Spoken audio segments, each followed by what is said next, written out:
This is one of the horror stories. My mother comes to mind whenever I experience wind.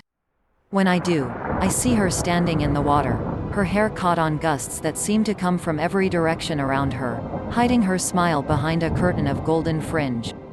On a nice day, she would open every window of the house, and the wind would take the scent of her perfume from room to room and by extension to me.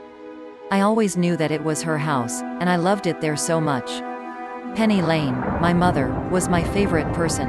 Growing up, she was always happy, even if I knew she was sad, and she wanted me to be whatever I wanted to be.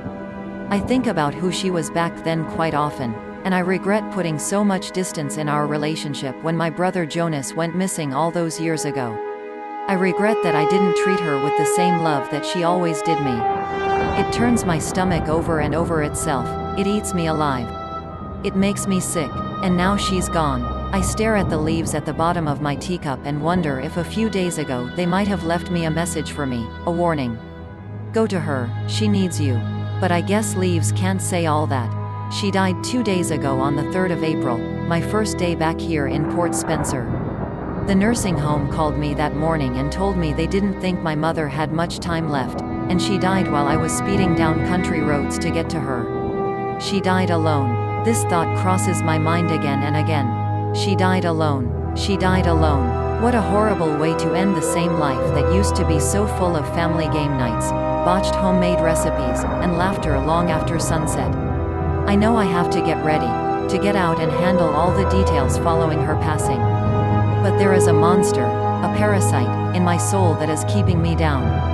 Keeping me at bay, waiting for something to pass. But I don't think this will pass. The last time I saw my mother was years ago at my father's funeral. It was the same day that her memory loss came to a climax. She forgot who I was, she forgot my father and everyone in attendance. She ran out of the church screaming for her mother, who died before I was even born. How could I have abandoned her at the nursing home after that? How did I return to Toronto and leave her in Port Spencer all alone? With no family by her side or in her head. I wish I could see her again, hear her, smell her. Her perfume. It must be in this house. My parents' bedroom door stands before me like a world's wonder. As I raise my hand to touch the doorknob, my whole body trembles and my breath is caught in my throat, like if I went to twist the doorknob the whole house would come crumbling down. The thought of going inside makes me cold. Whatever lies behind this door will force memories into my eyes, and down my throat.